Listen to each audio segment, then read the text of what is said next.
প্রত্যাশা ভালো থাকবে যদি বাংলাদেশ সেরাটা দিতে পারে। টি-20তেও সিরিজ জিতবে। আসলেই নিউজিল্যান্ডও খারাপ দল না। টি-20 গেছে, টি-20 ওয়ার্ল্ড কাপে ওনারা ফাইনাল খেলছেন।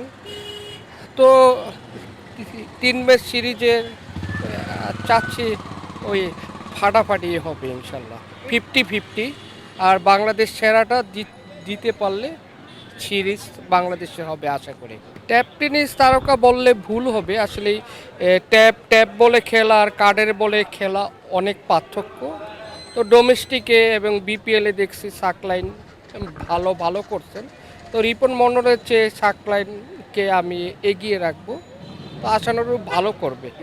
ওনার মাঝে মধ্যে পেসের ভিতরে সোলোয়ার ডেলিভারিগুলা ভালোই কাজের হয়। হ্যাঁ, অবশ্যই একজন বোলিং অলরাউন্ড হিসাবে তাকে চাইতো। হ্যাঁ, অবশ্যই এই উদ্যোগটা ভালো এবং আশা করি যে বোর্ড প্রেসিডেন্ট আমি ইকবাল সাহেবের মাধ্যমে আরও ভালো কিছু হবে আশা করি। আসলেই সেটা যদি চিন্তা ভাবনা করে পরে দেখবে।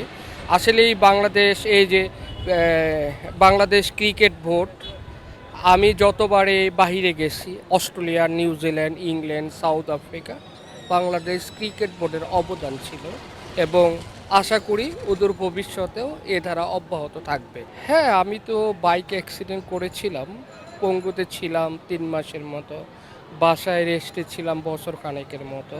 আবার শুরু করছি। দোয়া করবেন যাতে বিশ্বের দরবারে আবার তুলে ধরতে পারি বাংলাদেশ পতাকা। না, আসলে এটা তো ক্যান্সারের ঝুঁকি না, এটা তো এনামেল পেন না, এটা ফেব্রিক্স কালার। ওই যে ফেসিয়াল করে না মানুষ, ওই ফেসিয়ালের মতোই।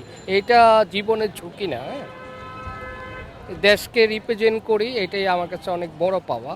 আসলে এই তো মানে দেশকে রিপ্রেজেন্ট করা, বিশ্বের দরবারে বাংলাদেশের পতাকা তুলে ধরা, এটাই বড় পাওয়া। হ্যাঁ, দেশে বা দেশ